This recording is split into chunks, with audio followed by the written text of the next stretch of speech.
Hi guys, hope you're well. So the reason for this video is a few people asked my opinion on what happened at the Astroworld Festival in Houston, Texas at the weekend, involving the rapper Travis Scot. Sadly, 8 people lost their lives and 300 plus people were injured. And I think the reason people were asking me specifically is because there seems to be a narrative that the MOSH pits specifically were responsible for those deaths and injuries. All the research I've done so far, all the information I've gathered, I can say that's, categorically untrue. Nothing to do with the mosh pits. There's a few contributing factors which I'm going to try break down. Obviously, I'm trying to grow this channel, so this isn't going to be the most pro video you've ever seen. Like, I wish I had the tech savvy to splice in videos and screenshots, stuff like that. But everything I'm going to mention, you can find online yourself. And also, I'll say that anything that I mention, I'm going to share this across all platforms, Facebook, Twitter, and Instagram. Anything that I mention, if you have any kind of questions, you want me to elaborate a bit more, then just comment down below. And with the experience that I've got, I'll do my best to answer them. And a couple more disclaimers. I don't know if you can tell from my face, but I'm a wee bit tired. So if this comes out not the most, articulate or as articulate as you were hoping it would be, that's the reason why. And also, this is completely unscripted. So if everything I'm going to mention, if it comes out in some completely crazy random order, that's why. Anyway, disclaimers out of the way and start talking about what happened. So right from the top, I was going to lead with the opinion that I've seen the hashtag cancel Travis Scot, and I was going to lead with the opinion that it'd be unfair to hold him solely responsible for what happened, because he's a performer and an artist. That's his job. While he's up on stage performing, he can be completely unaware of the gravity of what's occurring in the crowd.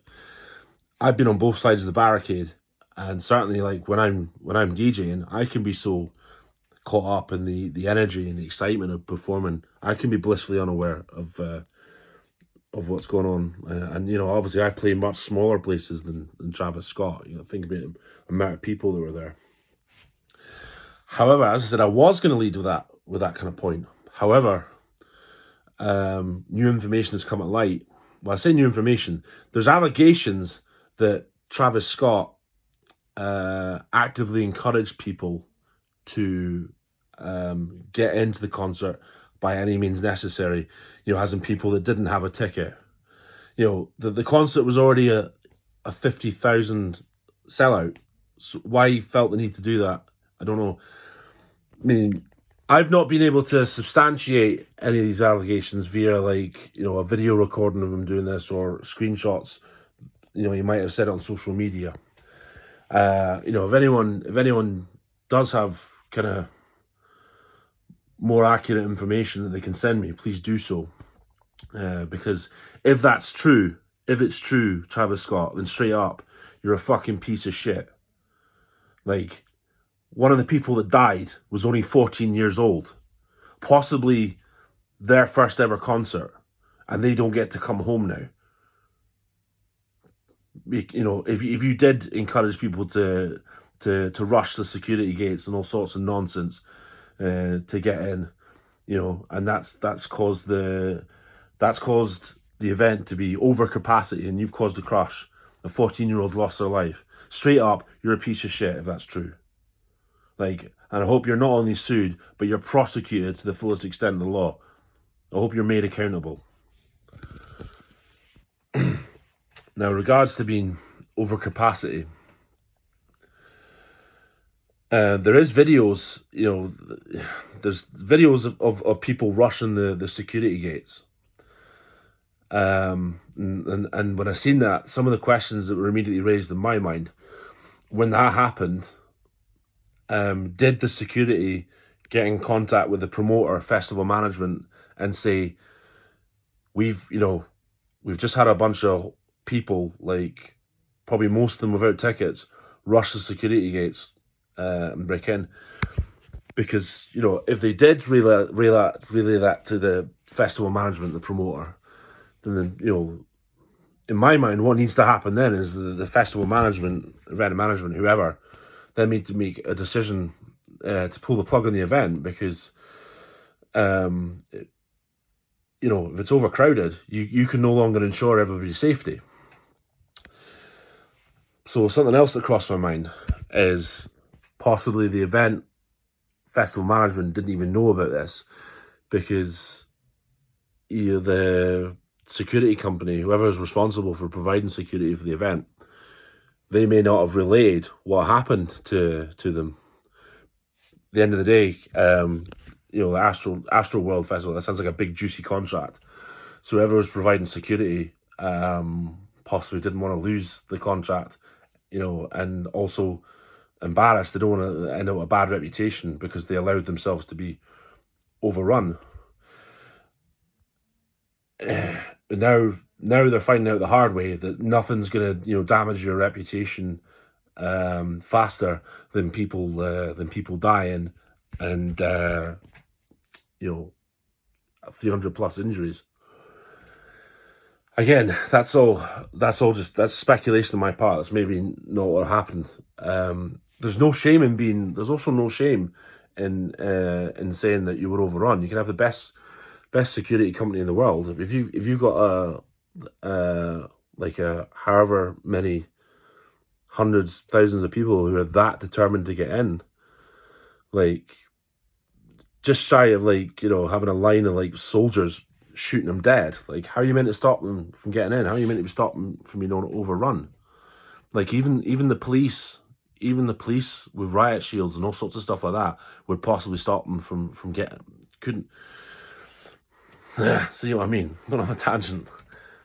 Even the police with riot shields, stuff like that, would possibly struggle to contain, you know, an X amount of people and stop them from getting in. So you can imagine, like, festival security with, you know, limited equipment, training.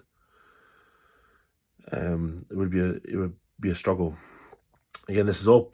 Don't quote me on any of this. This is all pure speculation on my part, based on, you know, my experience. I worked 20 years in private security. Still do the odd job now and then. You know, I met some very, very cool, professional, capable people. But in that 20 years, I also came across some really, really dodgy ones as well. Companies that just never should have been in business. So another contributing factor, seemingly a lot of like selfish people there. You know, there is videos of people who did, you know, who recognized that what was going on, that things were going wrong, and tried to get people out to safety. They tried to make Travis Scot aware. They tried to make festival security all aware, and you know, those people should be commended. They probably saved lives. But you know, I've also seen videos, a lot of self-obsessed people.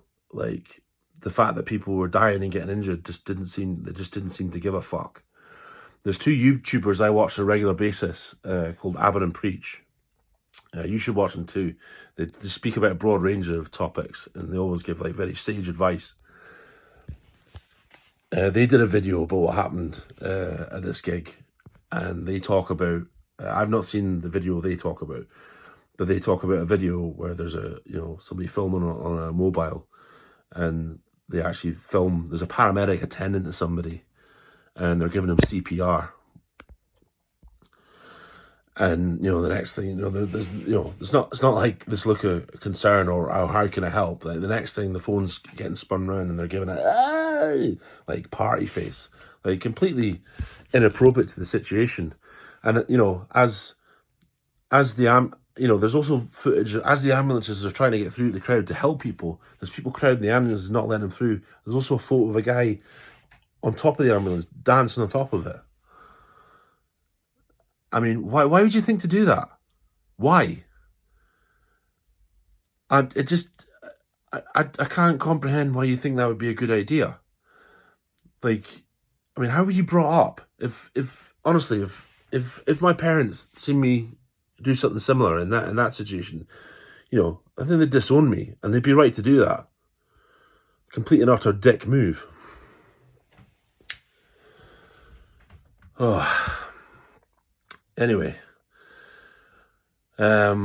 Yeah, so audience members, you know, us as audience members, like, we're actually a really important cog in the machine when it comes to safety. An example I can think of, some of you may have been at the gig I'm going to talk about, the Frank Carter and the Rattlesnakes gig at the Glasgow Barrowlands. Two people, they either passed out or they were knocked unconscious because it got so rowdy. And Frank at first was completely unaware, and you know, he was just a way to go into another song because he was, you know, was busy kind of addressing the audience, you know, trying to get a rise out of them. And like all of us, like a lot of the audience was immediately like working as a team, trying to signal the band that something was wrong. You know, I've got obviously distinct advantage over a lot of people. I'm quite tall. So I'm waving away. I managed to catch the attention of the guitarist, Dino, waving at him saying, look, I'm pointing to where the people were passed out. I said, look, you need to stop the show. And they did, you know, and to his credit, anyone who's seen Frank before knows him well. You know how much he cares about his fans.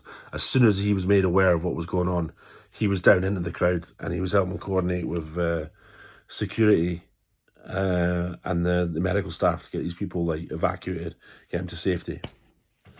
So I said audience members, like, really, really important, like cogs in the machine when it comes to safety. Now, I hate bashing security. I do, because, you know, I've worked in that industry for so long.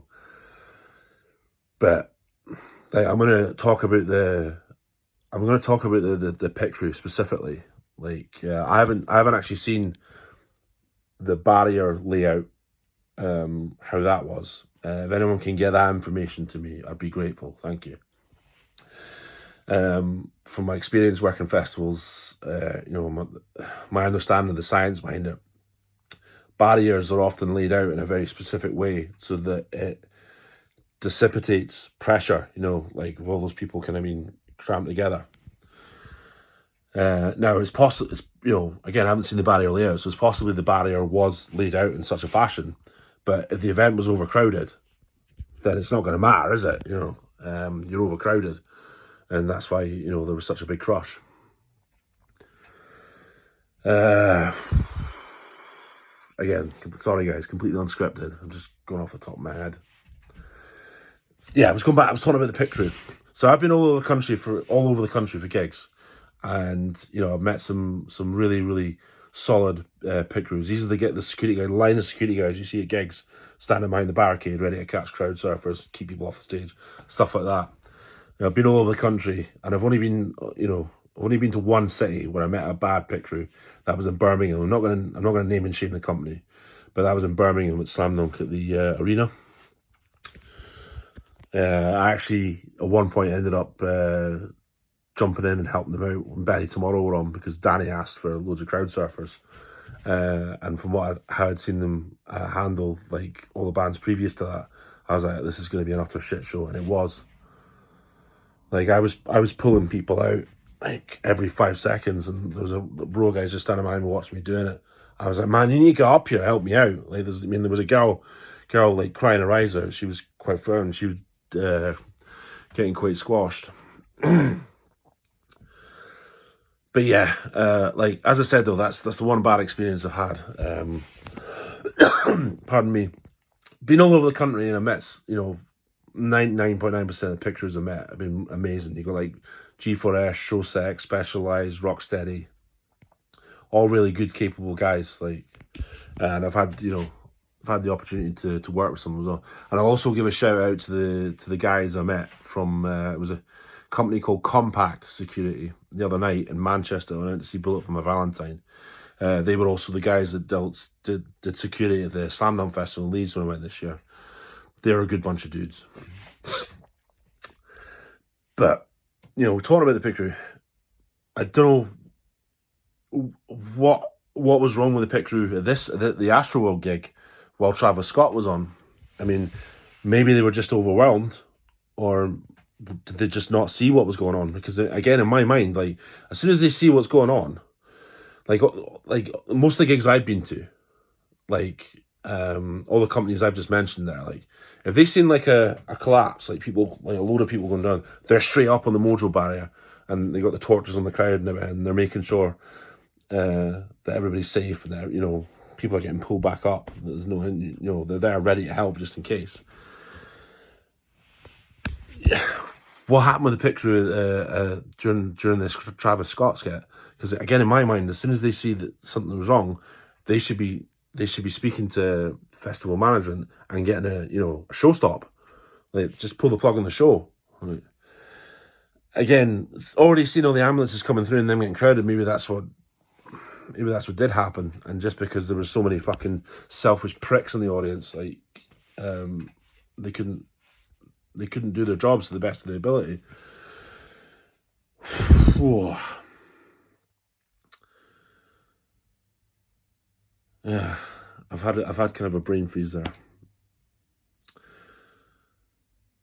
You know, on that note, and we're up to 16 minutes now, and I don't want to like rabbit on too long and bore you.